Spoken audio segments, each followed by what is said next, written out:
একটা কথা বলতেই পারি যে মানুষ এত খুঁজে বের করে যদি ভালো বই থাকে তাহলে খুঁজে বের করে তার মানে বিক্রি একটু কম বলবো।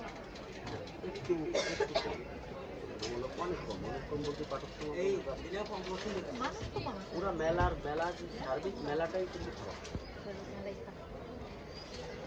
না, আমাদের তো অনলাইনে দেবেন এনার দেবেন যারা অনলাইন থেকে যারা মেলায় আসে নাই বই প্রেমী পাঠকরা বই থেকে খুঁজে নেবে কীভাবে খুঁজে নেবে অনলাইনে অর্ডার দিবে অনলাইন থেকে সংগ্রহ করে নেবে যে বই কেনার সে কিনবে সেখান থেকে কিনুক আর অনলাইন থেকে কিনুক। আর বর্তমান প্রেক্ষাপটে অনলাইন প্ল্যাটফর্মটার অবস্থা অনেক ভালো।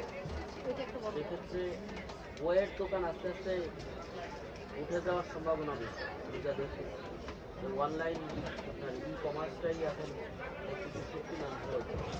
না, একদিক দিয়ে ভালো, সেক্ষেত্রে আসলে দোকান তো বন্ধ হয় না, কারণ বই তো আপনার পাবলিশ করতেই হবে, না, রাখতেই হবে। আমাদের তো মূলত একটা সময় গড়ে উঠছিল হচ্ছে মফস্বল